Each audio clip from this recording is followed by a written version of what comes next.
If you want to share a Figma file so other people can actually edit it, I'll show you the fastest way to do it step by step.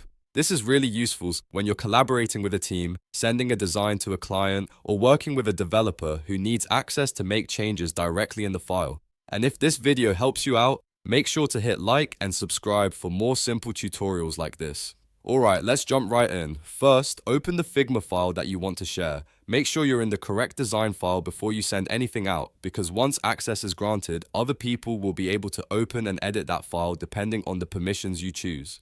At the top right corner of the screen, click the Share button. This is where all of Figma's collaboration settings are located. Once the sharing window opens, look for the Who Has Access dropdown. Click that dropdown to choose who should be able to access the file. You'll usually see options like anyone or only invited people.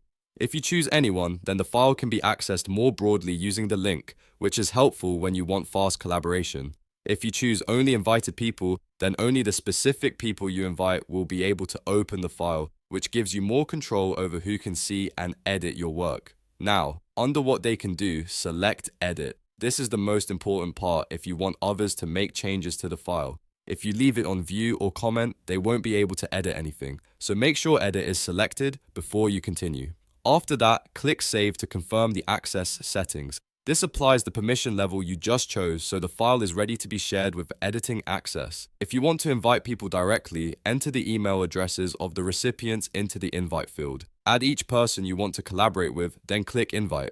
Figma will send them an invitation, and once they accept it, they'll be able to open the file and edit it according to the permissions you set. If you don't want to invite people by email, there's another easy option. Just click Copy Link and send that link to the people who need access. This is a quick way to share the file, especially if you're working with a team and want to drop the link into email, chat, or a project message. And that's it. You've now shared a Figma file so others can edit it. Just remember to double check the access settings before sending the link, especially if the file contains private work or client material. If this tutorial helped, don't forget to like the video and subscribe for more Figma tips and easy how-to guides. Thanks for watching, and I'll see you in the next one.